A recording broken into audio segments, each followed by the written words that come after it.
Good afternoon, people. You are now tuned in to Urban Voices Radio. I'm your host, Brad Harrison. People, it's been a minute. It's been a minute since we've been out here to talk to you guys. We were trying to play it safe and social distance properly for the coronavirus. We haven't been in the studio in we're just in there coughing. We haven't been in the studio we got to pay him out in nearly 2 months. So it's been a while. People, it's been a while, and a lot has been taking place since we last been on air. So today we want to talk about three of the recent murders that have happened to African Americans over the past couple months. Yeah. Right. I think it started in February. Yeah, it started in February. So we have three. Not all of them police killings. We have 2 police killings and 1. Actually, he was a district attorney. They said it was doing a citizen's arrest. Right, but he was a former district attorney though, so you might as well say 3 police killings because he's a district attorney. Right. So we're going to talk about the killings of Breonna Taylor, which happened here in Louisville, Kentucky. We're going to talk about, make sure I say the name right, Ahmaud Arbery, which took place a couple months ago back in Georgia. And we're going to talk about, excuse me if I get the name wrong, I think it's pronounced Drejon Reed. That's the young man, if people forget, that's the young man that was actually murdered on his Facebook Live in Indianapolis, Indiana, while running from police officers. So we have 3. We haven't had a situation like this in a while. You remember towards the end of the Obama era, we had a string of Mike Brown and a string of killings that happened, but we're back. Castillo. We're back in that same place again. So let's bring people up to speed on the Breonna Taylor case. This Breonna Taylor case is special to many of us because we are here in Louisville while we're going through the situation. Mm-hmm. And for those that don't know, the Breonna Taylor case happened. The actual murder happened on March 13th of this year. When the murder first happened for us here in Louisville, we were kind of confused. When the murder first happened, the media attention surrounding this event, it was portrayed as that some of us thought maybe the gentleman in the house killed his girlfriend. Some of us thought that police came into the house and it may have been a domestic violence situation. We didn't know what was going on because police weren't particularly forthcoming with all the information. They're still not particularly forthcoming with all the information. But we can understand why they weren't forthcoming with the information now. Exactly. Yeah. So let me bring people up to speed who may not be aware of what's going on, because there was a lot of misinformation that was put out there from the beginning. So I'm going to tackle that first. One of the pieces of misinformation that was put out there was that the officers were at the wrong home. That's actually incorrect. The officers were at the house that they intended to target. They actually targeted 2 different homes on that particular day. So let me break down everything and let you know exactly what's going on with these 2 situations. Starting in January of 2020, from what we know, and this is just from what police have released as far as their search warrant applications. From what we know, this investigation started in January of 2020. Police, it's been made public, the application for the search warrants, and police stated on their search warrants that I think the first incident was January 6th. Police were investigating 2 black males that apparently they thought had a suspected trap house. If people don't know, a trap house is a new term for a drug house. They had a suspected trap house in the west end of Louisville, Kentucky. So police were conducting surveillance on these 2 gentlemen. They had some new techniques out there, because I was reading the search warrant. They actually have these cameras now. They came out and they put these cameras on telephone poles that were near the home, and they conducted surveillance through those cameras on those homes. So in the search warrant, it says that when they put those cameras up, within an hour, they saw 20, 30 people come in and out of this home, which to them was indicative of drug trafficking. So far with that, I don't have an issue. So far. Now, officers then began to survey these 2 gentlemen. They began following these 2 gentlemen, and they claim in the search warrant they followed these 2 gentlemen out to Breonna Taylor's home. Breonna Taylor had an apartment on the south side of Louisville, Kentucky, which was approximately maybe 10 to 15 miles away from this alleged trap house. So officers claim they followed these 2 gentlemen to this home on 2 or 3 separate occasions. They also claim that they saw one of these gentlemen come out of her home with something that appeared to be a postal box. Yeah, but you know, the funny thing, I'm not to cut you off, but the thing about it is, even if he had a postal box, if you ain't never made the arrest, he could be moving. We're going to get to all that. We're going to get to all that. You jumping ahead now. We're going to get to that. I'm just trying to bring the people up to speed that don't know exactly what's going on. My bad. So officers Officers claim that they saw a postal box in the hand of one of these gentlemen. They claim the gentleman got in the vehicle, returned back to the suspected trap house, and that was it. That was it from there. So next, officers claim that they made a trip to the United States Postal Service, or they made contact with the U.S. Postal Inspector. They claim that the Postal Inspector said that these packages were suspected as potential drug packages. So they said the Postal Inspector said that they alleged that these packages were indicative of the way suspects traffic drugs to different houses in different regions. Okay. All these incidents took place in January. The last incident recorded in the search warrant took place January 16th. We speed up 2 months later to March 13th. These 3 LMPD officers applied for a search warrant. On the search warrant, they listed all the information I just stated. We're 2 months away from any of these activities taking place. They get a search warrant for the house in West Louisville, which happened to be on Elliott Street. They enter that house early in the morning, I believe 10:30 a.m. They arrest the 2 suspects there, maybe 1 or 2 of the suspects there. They arrest them. These guys are in custody around noon that day. I think it said 12:39 that afternoon. They obtained another search warrant to go search the home of Breonna Taylor. Officers believe that since they surveilled these particular men going to her home 2 months ago, that there may be drugs and cash hidden at the house of Breonna Taylor. So they executed a search warrant after midnight. They asked for a no-knock search warrant. For those that don't know what a no-knock search warrant is, a no-knock search warrant is typically one of your high-grade search warrants. It means that people in the home may be armed and dangerous, and you need to catch them by surprise, so you don't need to knock and announce who you are because you're trying to catch them off guard before they're able to get their weapons or, I guess, get rid of their narcotics or whatever it is you're looking for. They issue a no-knock search warrant. So that was done. The no-knock search warrant was executed a little bit after midnight that night. Now, here's where we get to some of the juicy facts.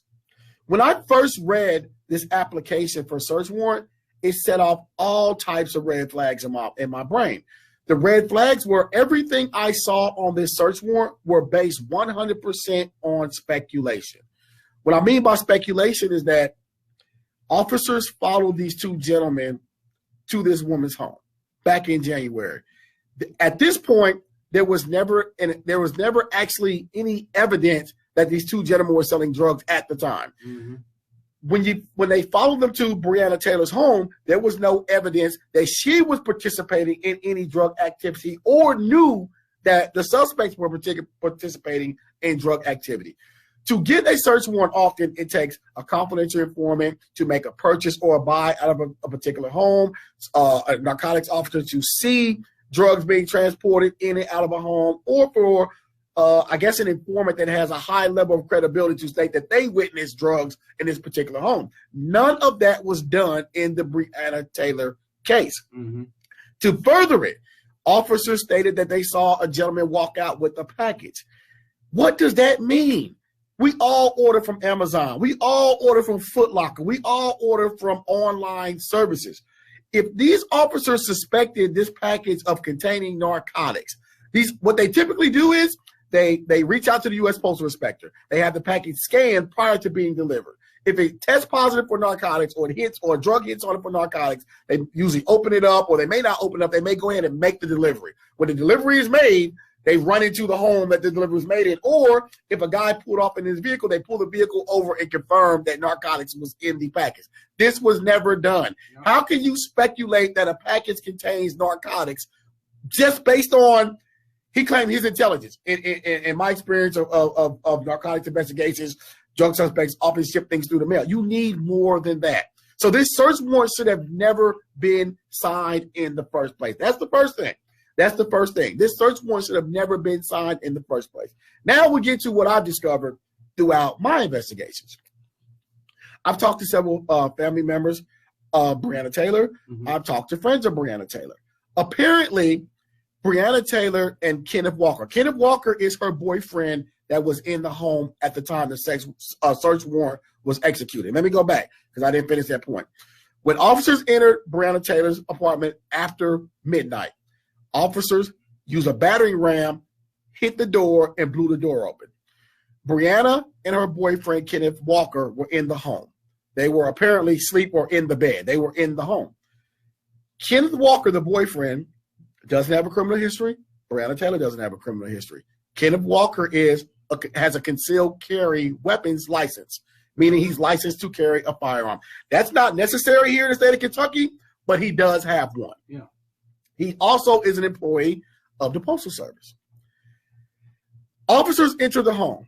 If someone enters my home after midnight and late, anytime, but particularly late hours, I'm assuming it's a burglar, a robber, someone coming in to do harm to me. Yeah. So allegedly, Kenneth Walker fires one shot, potentially maybe to scare off a potential burglar. We don't know. I haven't talked to Mr. Walker. I would like to talk to him, but I haven't talked to him. So we know that. Once that happens, officers open fire. 22 shots were fired into this home. One was reported from one officer that allegedly came through the door first. Another one came in behind him, fired shots to the house. And the third officer was firing shots from outside the home into the home, through windows, through patio doors. There were so many shots fired that bullet fragments were found in the apartment next door. Breonna Taylor's hit 8 times. 8 times and killed. Kenneth Walker wasn't hit at all. Mm-hmm. He wasn't hit at all. He was taken into custody and charged with attempted murder on a police officer. Yeah. So we move forward now. We start finding out some of this information. We start finding out that this search warrant, the reasons listed on the search warrant are questionable. Mm-hmm. We're starting to find out now that officers may have actually lied, because WDRB here in Louisville, the news channel, they actually spoke with the U.S. Postal Inspector here in Louisville and asked them, did LMPD contact you about suspicious packages potentially coming to Breonna Taylor's address? The postal inspector said no. No one from LMPD contacted us. However, someone else from another law enforcement agency contacted us about packages coming to this home. We investigated them and deemed they weren't suspicious packages for narcotics. Mm-hmm. So we have LMPD now. However you want to say, if you want to say they gave false statements, they lied, or they misrepresented things on this application for a search warrant they presented to a judge. And they were able to get a search warrant based on this information. Now, we have that. Now, back to what I said through my investigations. Kenneth Walker, the man that was in the home at the time, was her current boyfriend. Mm-hmm. They've dated apparently for the last couple years. A few months ago, I'm hearing they took a break. They took a break for a while. So apparently during this break, she may have became an acquaintance of one of the gentlemen that were on the particular search warrant. Mm-hmm. That's why these January dates are important. Back in January, she may have been an acquaintance of one of these guys on the search warrant. At the end of January, LMPD, through their own documentation on these search warrants, doesn't show any contact between Breonna Taylor and these suspects after January 16th. Mm-hmm. Her relationship with the acquaintance ends. Her and her boyfriend get back together. He doesn't know any of these other men. He doesn't know them.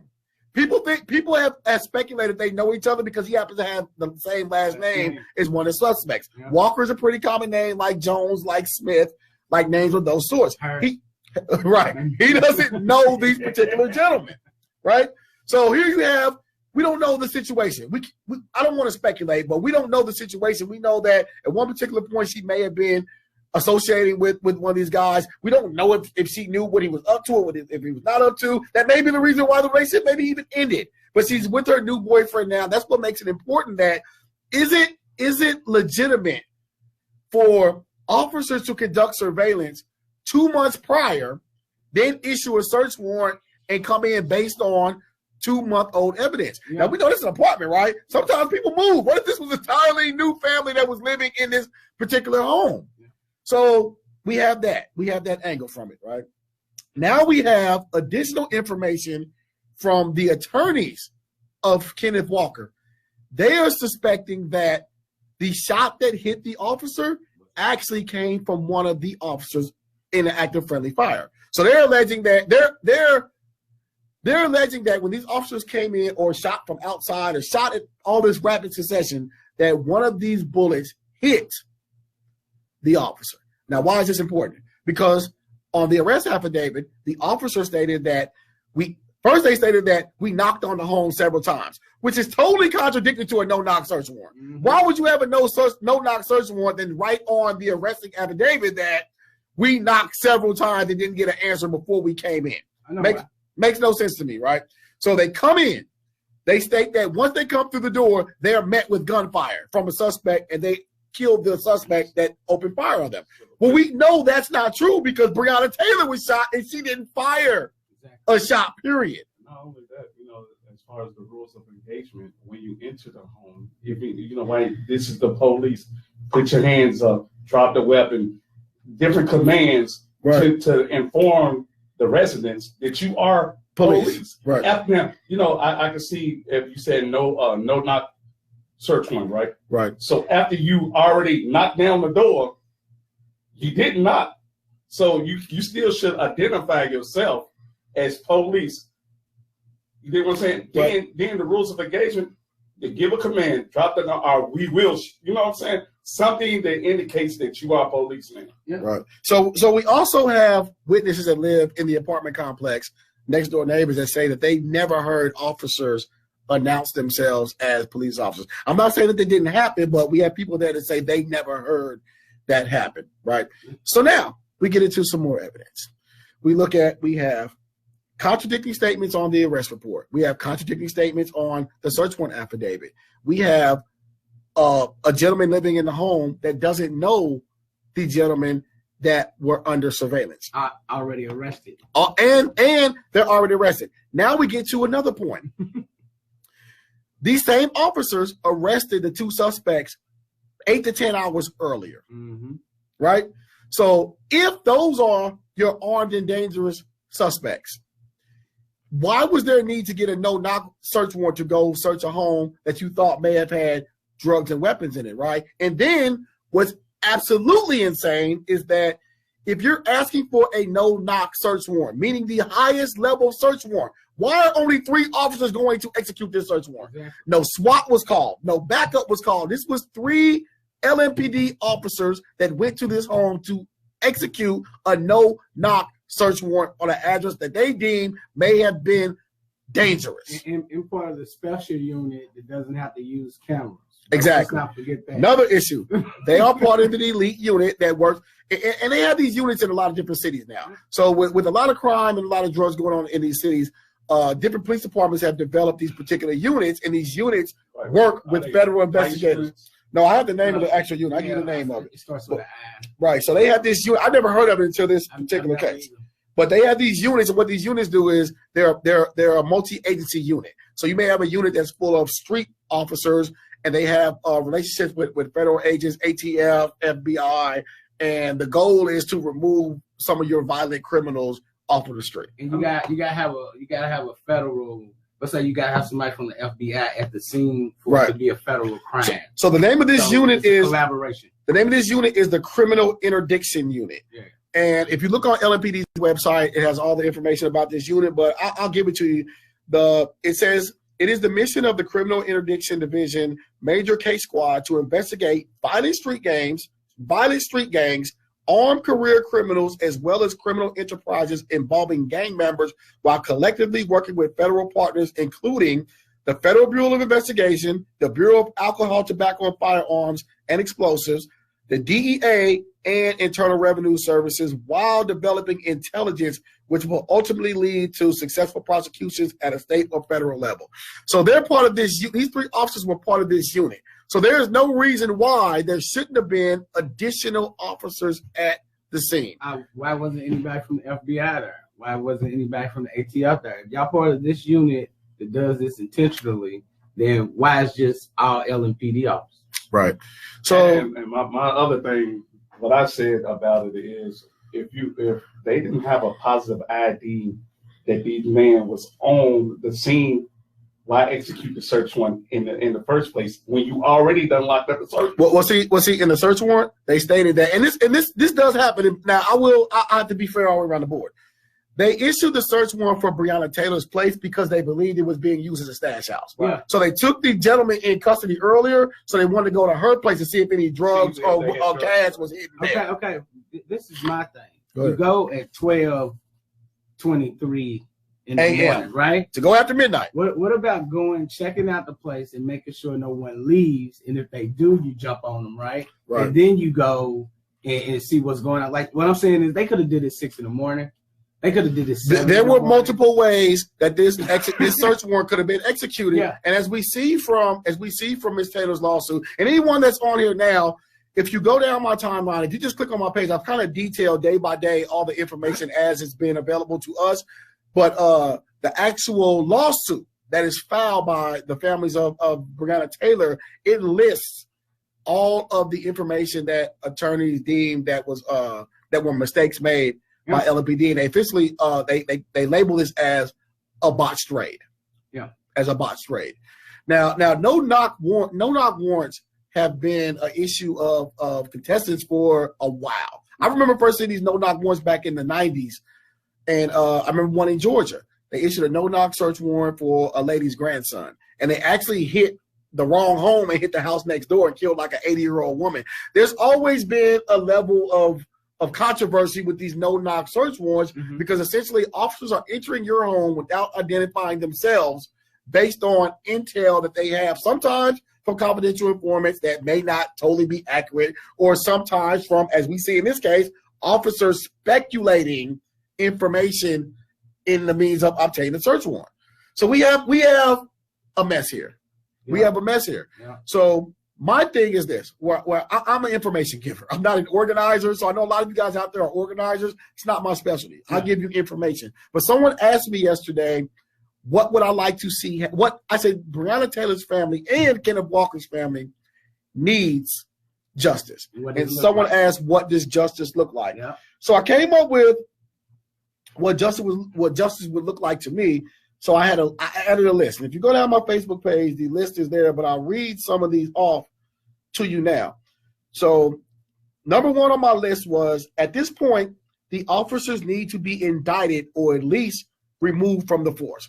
I think that needs to happen because whether the criminal intent was there or not, these officers committed fraudulent actions that led to the death of a person and charging a potentially innocent man. An assassination. Right. Let's see, but my also thing was... Let me finish the list. Number two, LMPD and the city of Louisville needs to heavily compensate the families of Breonna Taylor and Kenneth Walker. I don't think it does the city any good to litigate this out for 2 or 3 years. I think the city needs to take responsibility. The information is already out there. It only gets worse from here. Yeah. I think the city needs to take responsibility.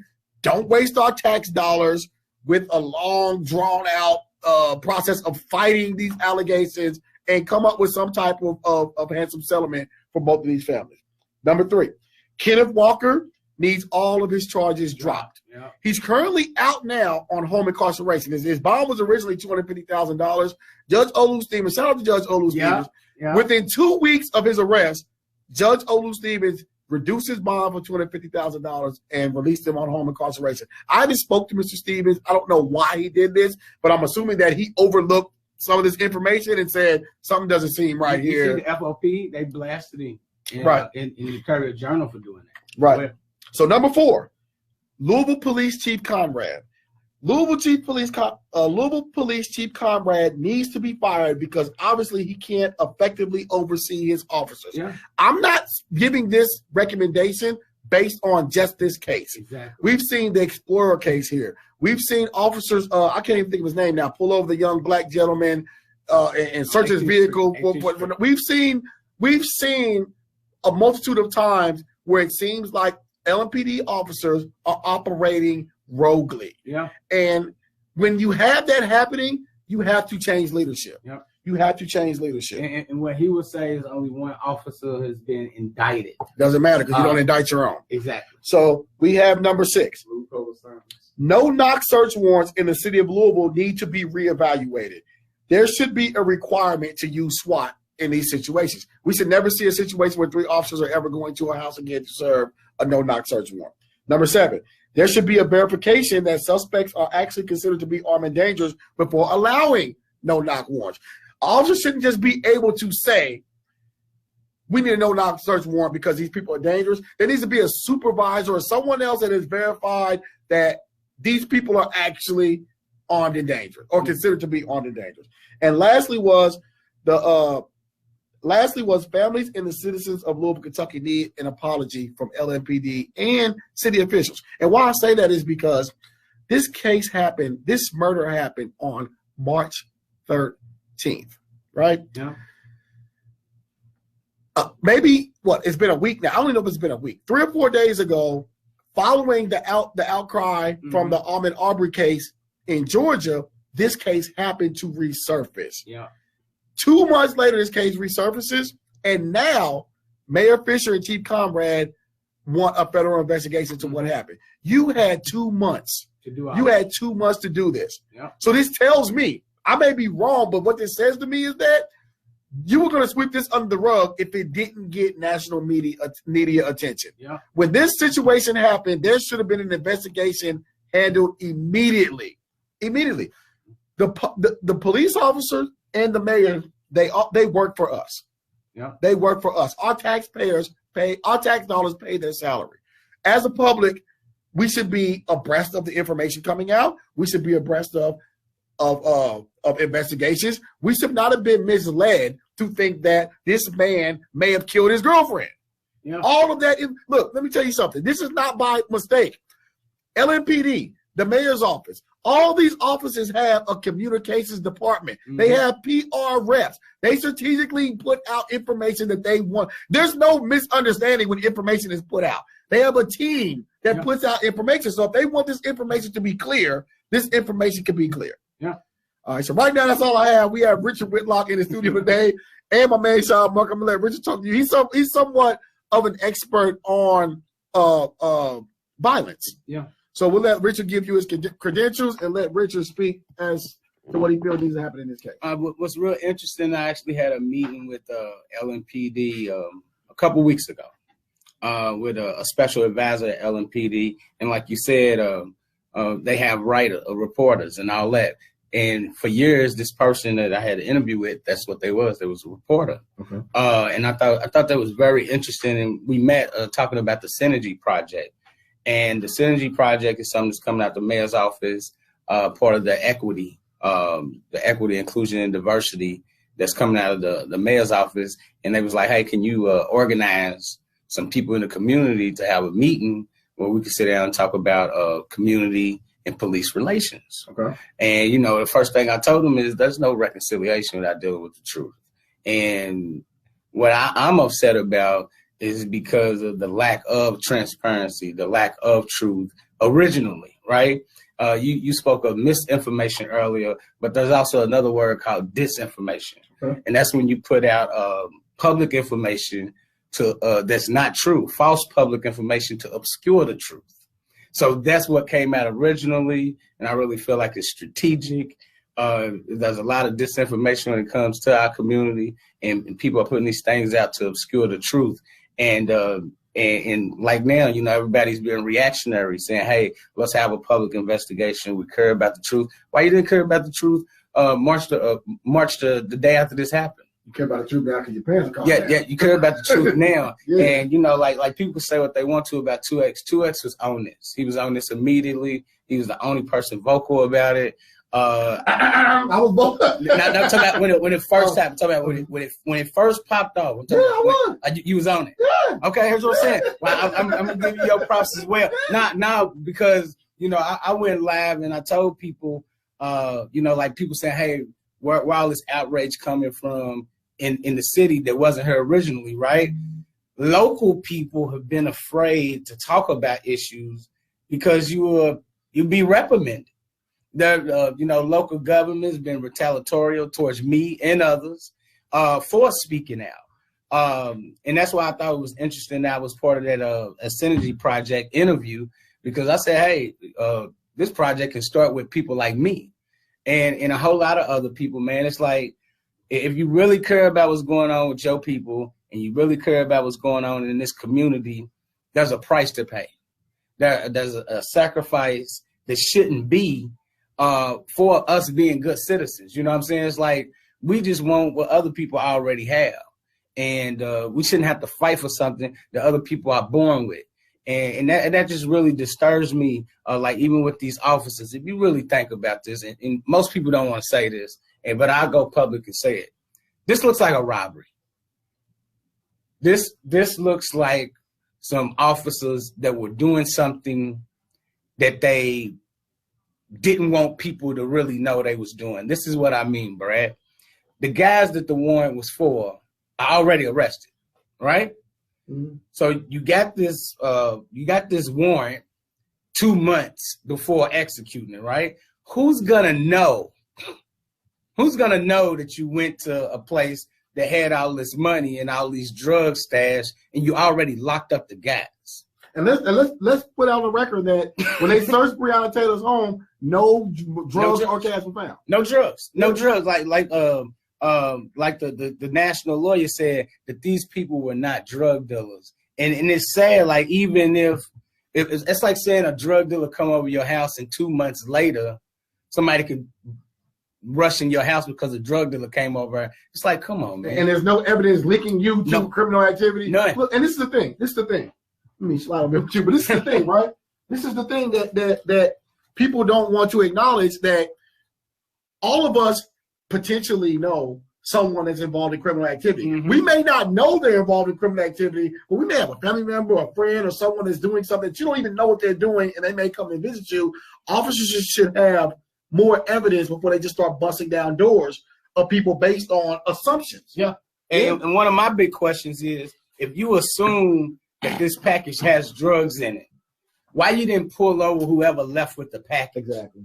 Why you didn't pull them over instead of saying it was a suspected drug? It don't have to be suspected if you're doing your damn job. Right. You can find out what's in there. Mm-hmm. Also, some people are asked the question, why would you get why would you get a package sent somewhere else? If I lived on Elliott and I was gonna get some Jordans in the mail, right? I'm not leaving them on the porch. I wouldn't want them sent to Elliott. Right. I'd rather go somewhere on the south side.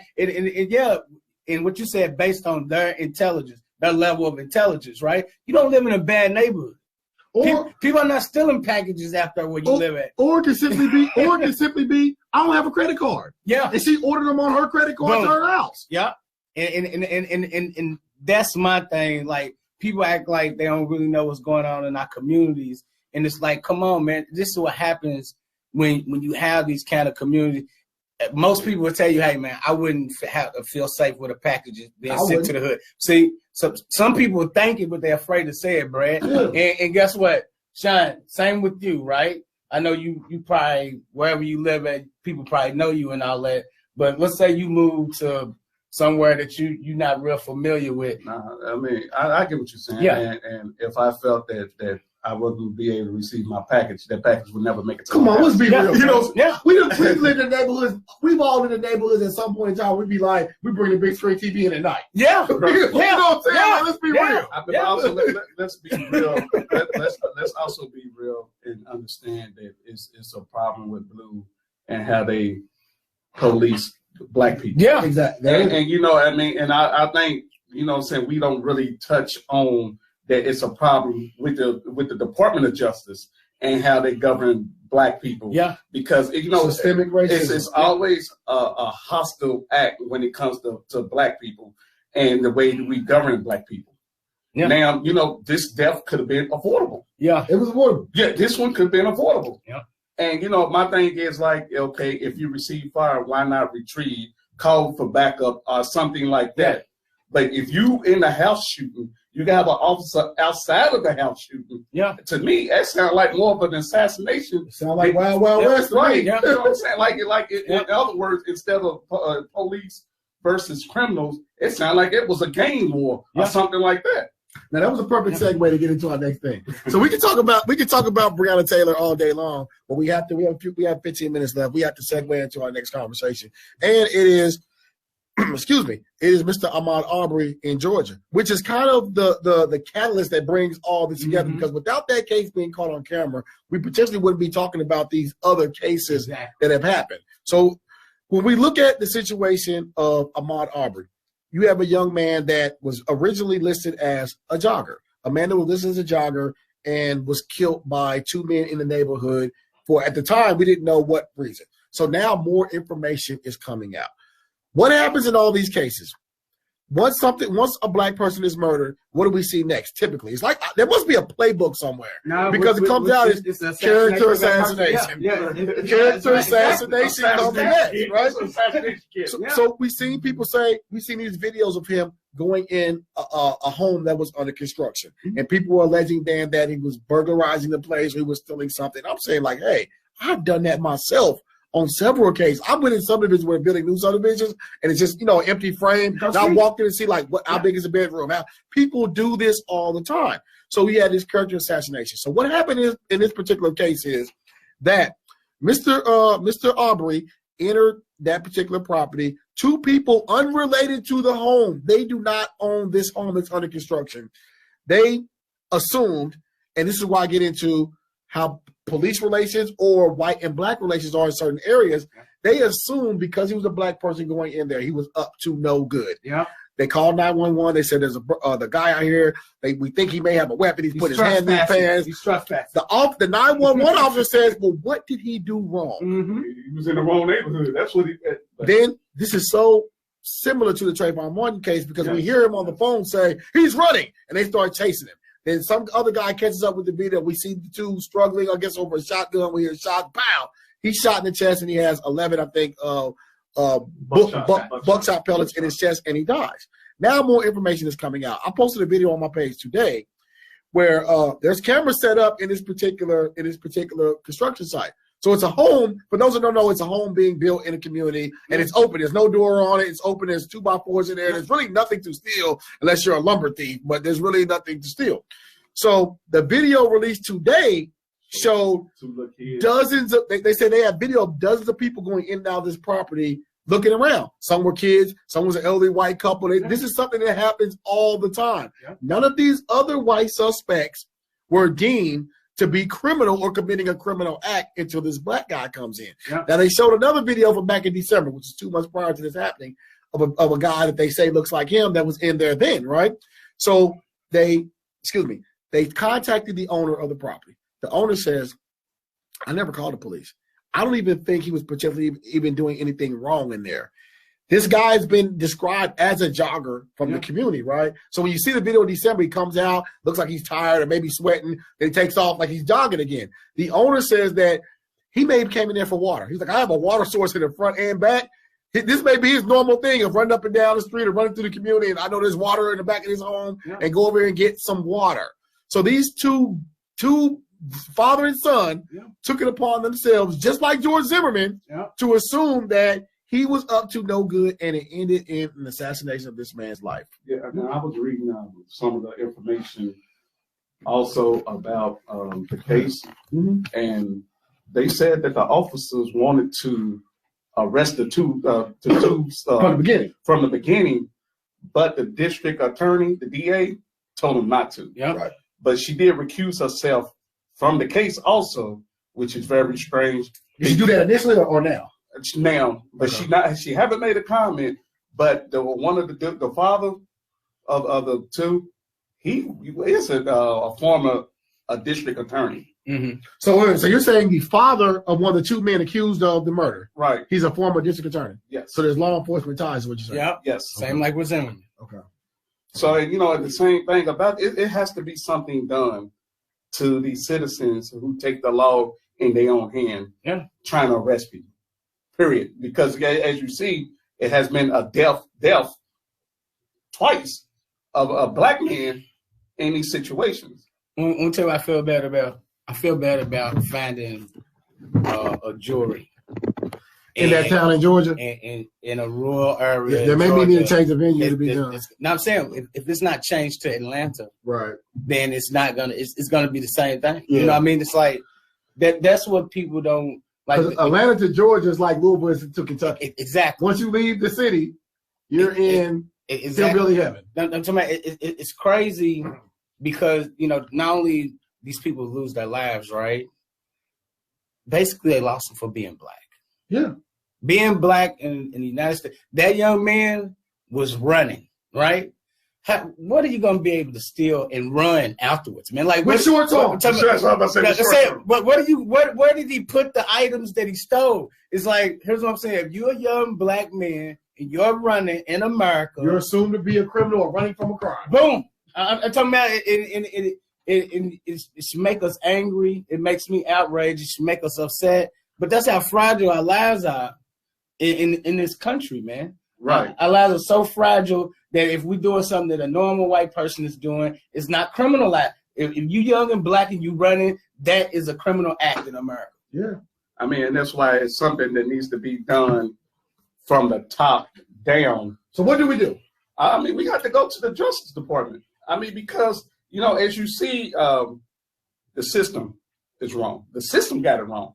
How they govern black people, white people, saying the use of force, the assumption that black people are criminals. And that's the thing. The rules of engagement. Look, and that's the thing. That's the thing. This is where it all comes back to the head at. There's an assumption in America that black people are inherently criminals. Mm-hmm. There's an assumption. And I'll give you evidence to support this. When they do surveys of people in America, they've surveyed college students, high school students, even junior high school students. They ask these people, black and white, have you ever tried drugs in your life? Are you an avid user of drugs? Do you participate in drug activity? It's always a higher percentage of white people that say they use drugs or participate in drug culture than there is black, right? Yeah. But black people are 10 times as likely to be arrested for drugs than white people. Yeah. Why is that? Okay. Because the black community is heavily policed. It's over policed. It's over policed. Yeah. So the tactic in the poor black community is this. I call it a dragnet effect. They throw a dragnet over the entire community and base everyone as a criminal, meaning that I can have a particular car that they assume is a drug dealer's car. Yeah. I can have a particular item of clothing that I'm dressed like a drug dealer. I can have a particular walk. I could be in a particular neighborhood. I could be in a particular area that they say is indicative of drug dealing from this war on drugs, right? Mm-hmm. So I'm immediately casted under this net, and I'm searched, I'm patted down, I'm treated as if I'm a criminal, and I have to prove myself otherwise. That doesn't happen outside of the poor black community. Example here. We have an opium epidemic in America right now. The opium epidemic is primarily affecting the suburban white middle class community. Yeah. With this epidemic going on where there's overdoses, there's deaths, there's thefts, there's burglaries occurring, right? Yeah. Why are black people still overwhelmingly arrested more for drugs than non-blacks? Policing. It's policing. And this is what I mean by policing. I used to ask this question all the time. Is there more drugs at the University of Louisville or Park Hill? Park Hill being the housing project here. Yep. That's what I'm saying. Is there more drugs at the University of Louisville or Beecher Terrace? And we all know there'd be more drugs at the University of Louisville. Campuses are drug havens. And they got more money, right? Exactly. We're talking about the difference between these places are policed. Yep. Right? Yep. They did a documentary here called Prison State on the Beecher Terrace area. Okay. Talked about how many millions they made from locking up poor black people that lived in those projects before they recently just got tore down, right? Same thing with the University of Louisville. They're not interested in locking up white kids. They're not interested in really getting people that's using and selling drugs. What we're interested in is some people that we haven't ever been interested in anyway, and criminalizing them and destroying their lives. Because we're disposable means of making income for their system. And just like prison is a business. And just like with myself, people that don't know, I got a nonprofit called the Gap Felony Prevention Program, right? It's a program for kids that parents have felonies, and they're 7 times more likely than the rest of their peers to become felons. Okay. This is a social demographic. This is a group of young people that I think we should focus on in the entire country, right? Mm-hmm. I go to LMPD years ago and say, hey, this is what I want to do working with these kids. And they say, hey, you can work with the kids after they get the felony.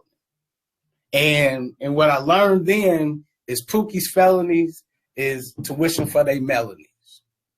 Somebody has to go to prison so somebody else's child can go to college. They locking up our kids so their kids won't have to be locked up.